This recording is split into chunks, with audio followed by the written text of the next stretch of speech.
মানুষ হাহাকার করছে, আর তিনি এসি রুমে বসে পড়ে বাবা লেকচার মারছেন। এবারে পরিবর্তন হবে, আমরা কল বানাবো, আমরা জল দেবো, আমরা পাট্টা দেবো, আমরা ড্রেন বানাবো।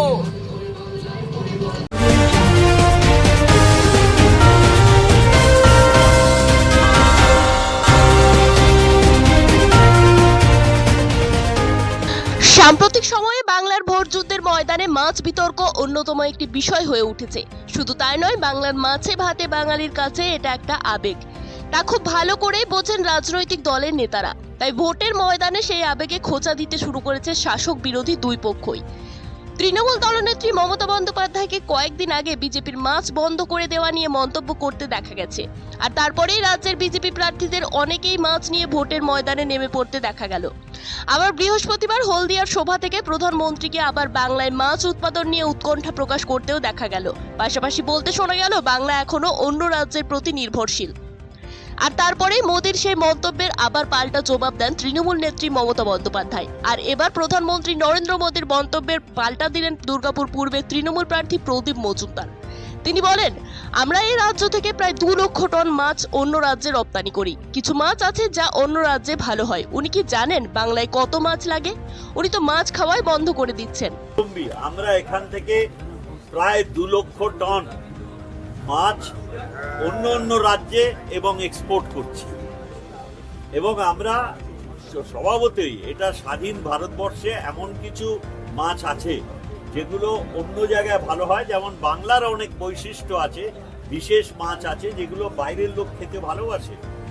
আমার তো সেটা তো এরকম সবসময় আদান প্রদান হবে। উনি স্বাবলম্বী নয় মানে কি বলছেন? উনি জানেন বাংলায় কত মাছ লাগে বছরে? সেটার সম্বন্ধে ধারণা আছে ওনার? উনি তো মাছ খাওয়াই নিষিদ্ধ করে দিচ্ছেন। শুক্রবার সকালে বেনাচিতি মাছ বাজারে দলীয় কর্মীদের নিয়ে জনসংযোগ করেন ব্যবসায়ীদের সাথে। তবে এদিন আচমকা বিজেপি প্রার্থীকে বাজারে দেখে ক্রেতা বিক্রেতারাও অবাক হলেন। তিনি মাছ ব্যবসায়ীদের সঙ্গে কথা বললেন, শুনলেন তাদের সমস্যার কথাও। এরপর কয়েকটি দোকানে মাছ দেখে শেষ পর্যন্ত একটি কাতলা মাছ কিনে বাড়ির উদ্দেশ্যে রওনা দেন।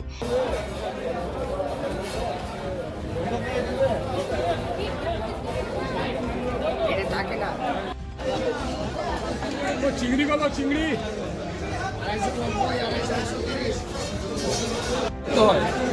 টাইম খুব কম পাই, তার মধ্যে থাকা পায় একটু সমস্যা হবে। একটু প্রচারে বার করে পরে আমাদের নাম মাছ কেনার জন্য তারা মাননীয় মুখ্যমন্ত্রী বলছেন এর আগে বিজেপি ক্ষমতায় মাছ বন্ধ করে দেবে।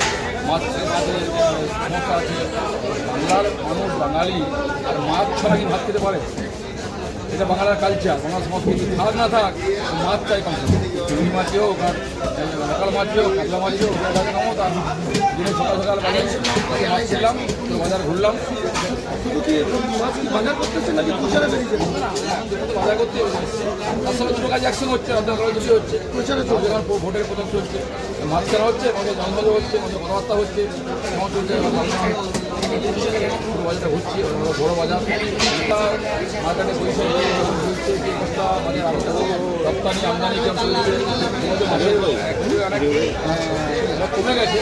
মাছের সাপ্লাই দিতে পারছে না, সাপ্লাই কমে গেছে। ভাত থেকে মাথা হচ্ছে বলে দোকানটা দিতে পারছে। এবং চাইব যে আগামী দিনে আমাদের মাঝে বিষয়ে এখন আমি এই standing committee member, fishery standing কমিটির মেম্বার বিধানসভা। আমি জানি পুরো দেখা এলাকা পুরো ঘুরে এসেছি যে মাছকে চাষ হয়, মাছকে পরীক্ষা নিরীক্ষা করতে হয়, মাছকে বড় করতে হয়, তার মাছ জেনে এলাম বাজার থাকে হচ্ছে। এছাড়াও এদিন তিনি নির্বাচনী প্রচারে দুর্গাপুর 20 নম্বর ওয়ার্ডে গিয়ে স্থানীয় বাসিন্দাদের সঙ্গে কথা বলেন এবং তাদের বিভিন্ন সমস্যার কথাও শোনেন। পাশাপাশি দিলেন সমস্যার সমাধানের আশ্বাস। এদিনের প্রচার নিয়ে দুর্গাপুর পশ্চিম বিধানসভার বিজেপি প্রার্থী লক্ষণ ঘড়ুই বলেন,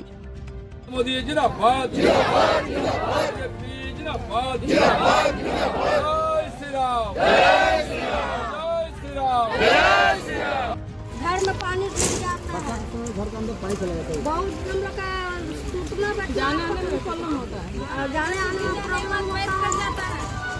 इधर टाउन से बताइए, टाउन से तो सब जानते हैं कितना आदमी गिर जाता है, बाइक गिर जाता है, ट्रेन गिर जाता है। इधर आ जाइए, इधर आ जाइए, बोलिए आप। गाड़ी चलते चलते जाता है, सही तरफ बुला लीजिए। बाइक सब लोग जाता है। कितना आदमी इधर रहेगा? कितना आदमी रहेगा? 20 घर है टोटल। तो जिसने बोला नहीं एजेंसी को बोला, बहुत बार बोला कुछ नहीं करेगा उसका। और कुछ में परिसर में कुछ नहीं किया है। एक बार मोदी जी को लेके आइए, हम देख के गया था। मोदी जी को लेके आइए, भाजपा को वोट दीजिए, मोदी का लाया है, सबको पट्टा मिलेगा, सबको मोदी जी आगे गया था, घर भी मिलेगा, यदि मोदी जी का 1 महीने बाकी है, ओ दादा सरकार बनेगा, हम पूरा हम करेंगे काम। बाबू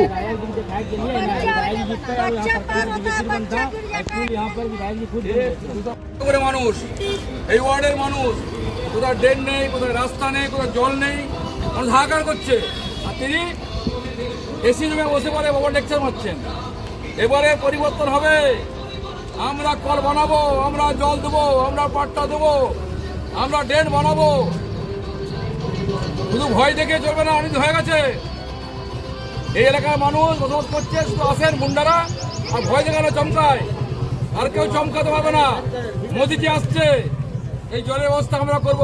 যে কর্পোরেশনে 43 জোড়া চোখের দরকার, সেখানে 2 জোড়া চোখ দিয়ে যদি গোটা দুর্গাপুরকে পরিচালনা করার চেষ্টা হয়, তাহলে এইরকমই ঘটনা ঘটতে থাকবে। এবং যেখানে যেখানে সমস্যা রয়েছে সেটা দেখারও কেউ থাকবে না, আর কমপ্লেনটা শোনারও কেউ থাকবে না। আজকে সেই পরিস্থিতি দুর্গাপুরে তৈরি হয়েছে। এবং এই 26-এর ইলেকশনে সাধারণ মানুষ জল এবং নানা রকম নিকাশি ব্যবস্থা থেকে শুরু করে বহু প্রবলেমে সাধারণ মানুষ নাকাল হয়ে গেছে। তাই এই ইলেকশনে সাধারণ মানুষ এই তৃণমূলকে এবারে বুঝিয়ে দেবে যে ওদের আসল জায়গাটা কোথায়।